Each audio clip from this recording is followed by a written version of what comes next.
Overland transport is considered the spirit and the essence of the commercial sector inside the Western Bank's territories. But this sector is constantly encountering a lot of challenges, such as the crossings which have been created by the occupation to exchange goods between the West Bank and Israel. And therefore truck drivers experience a humanitarian crisis at these crossings on a daily basis.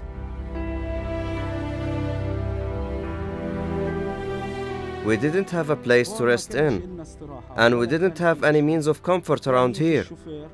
We used to arrive here and stay out in the open air and didn't find any water to freshen up, or food to eat, or even a shelter to hide in. So, we used to stay inside the trucks in winter or underneath them in summer, as we didn't have any other place to go to. The situation here in the past was catastrophic for us.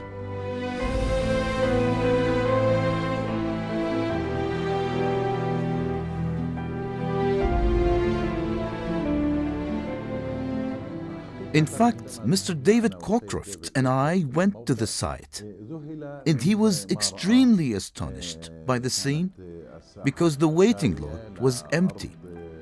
It wasn't shaded or even graded. The simplest basic needs were missing at the site back then.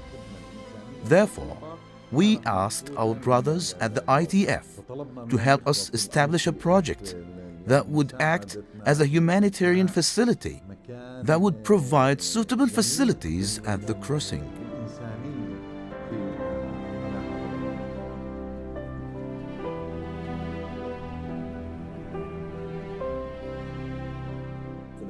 Palestine captured the utmost attention of the ITF, and the main concern, in fact, was the suffering of the truck drivers who were transporting goods between Palestine and Israel.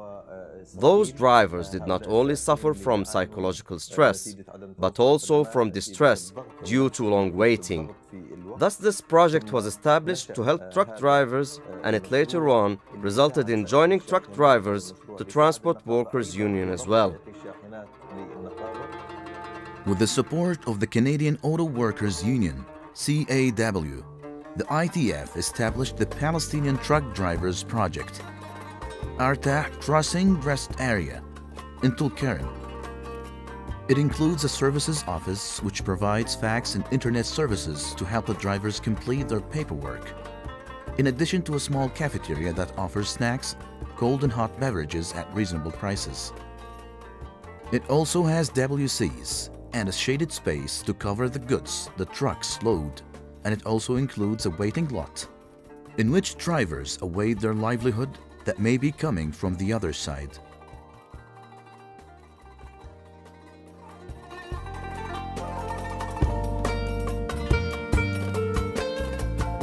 So here we have the Palestinian Truck Drivers Project out in Tulkarem, near the border with Israel.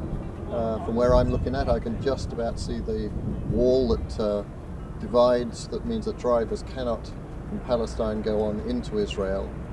What drivers do is they come in here, they might be waiting several hours while they have a number, and the number is called, and then they can go up to the border where goods are transferred into their trucks. The importance of this project, though, is not just in the facilities that it gives to drivers to shelter from the elements. It's a project which allows them to come together.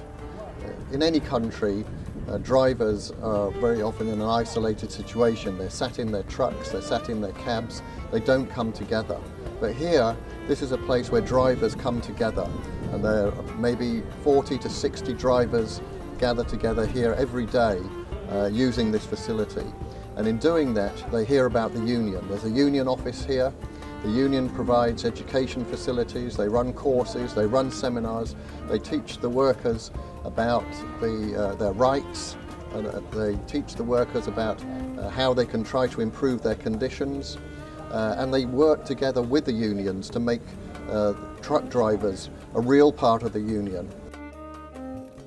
I'm a truck driver at the crossing, and we suffered a lot at the crossing in the past. But when the union came and established the project, we realized the value of the services that are being rendered. I haven't had signed in the union back then, but when we, the truck drivers, started gathering, we sensed the importance of the things that the union gave to us.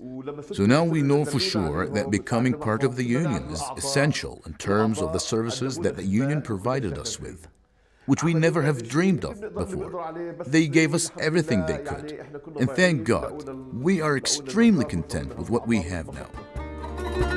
This project helped introduce the drivers to their rights and obligations and emphasize the importance of joining the union throughout its activities and presence in all drivers' gathering spots, especially truck drivers.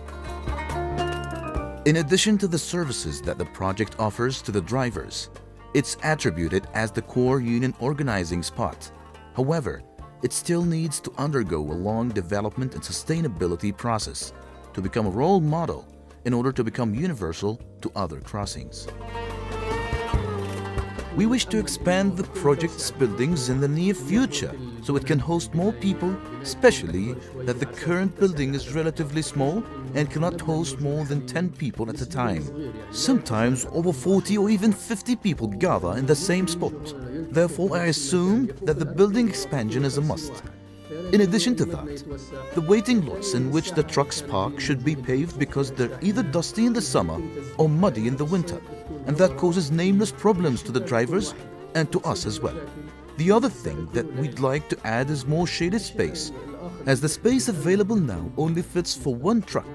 In many occasions, specifically in the rainy weather, 2 trucks get ready to upload at the same time, but there isn't enough space to shade them both, and that's a problem.